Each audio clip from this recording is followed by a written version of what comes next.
கர்த்தருடைய பரிசுத்த நாமம் மகிமைப்படுவதாக. ஆசீர்வதிக்கப்பட்ட புதிய நாள் 14/6/2025 சனிக்கிழமை. புதிய நாள், புதிய காலை வேளைக்காய் கர்த்தர் நன்றியோடு துதிக்கிறேன், ஸ்தோத்திரிக்கிறேன்.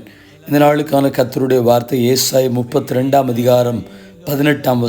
என் ஜனம் சமாதான தாபரங்களிலும் நிலையான வாசஸ்தலங்களிலும் அமைதியாய் தங்கும் இடங்களிலும் குடியிருக்கும். My people will live in peaceful dwelling places, in secure homes, in undisturbed places of rest.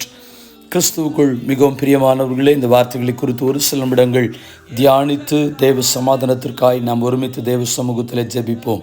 எசேக்கியேல் 34:25-26 சொல்லப்பட்டிருக்கிறது, நான் அவர்களோடு கூட சமாதான உடன்படிக்கை செய்வேன் என்று சொல்லிவிட்டு 26 சொல்கிறது, நான் அவர்களையும் என் மேட்டின் சுற்றுப்புறங்களையும் ஆசீர்வாதமாக்கி ஏற்ற காலத்திலே மழை பெய்ய பண்ணுவேன், ஆசீர்வாதமான மழை பெய்யும் என்று சொல்லி.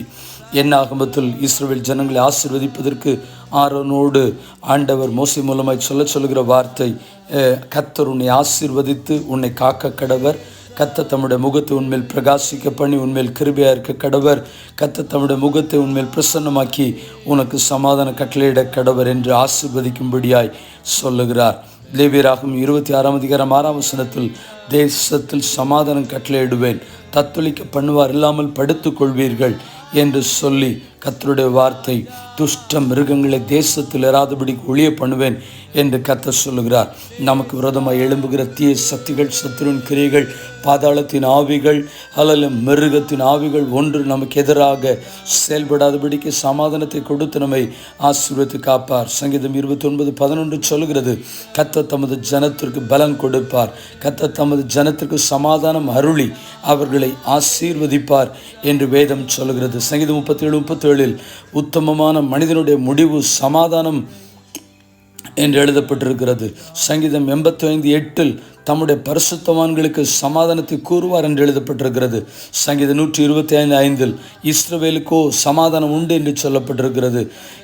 ஏசாயா 48:18 கற்பனைகளை கவனிக்கும் பொழுது சமாதான நதியைப் போலும் சமுத்திரத்தின் அலைகளைப் போலும் எழும்பும் என்று சொல்லி கர்த்தருக்கு ஸ்தோத்திரம். கடைசியாக லூக்கா 10:5 வீட்டுக்குள் பிரவேசிக்கும் பொழுது அந்த வீட்டுக்கு சமாதானத்தை சொல்லும்படி கர்த்தர் சொல்லுகிறார். ஜெபிப்போம். பரிசுத்தமுள்ள நல்ல தேவனே, இந்த ஆசீர்வதிக்கப்பட்ட நல்ல நாளிலே இந்த ஜெபத்தை என்னோடு கூட சொல்லுகிற ஒவ்வொரு தேவ பிள்ளைகளுடைய வாழ்க்கையிலும் ஆசீர்வாதம் நதியை போல் புறப்பட்டு வருவதாக. சமாதானத்தை கெடுக்கிற சத்துருவின் கிரியைகள் இயேசுவின் நாமத்தில் அழிக்கப்பட்டு சமாதானம் நதியாய் பெருகுவதாக. ஆசீர்வதியும் காத்துக்கொள்ளும். இயேசுவின் நாமத்தில் ஜெபிக்கிறோம் நல்ல பிதாவே. ஆமென், ஆமென்.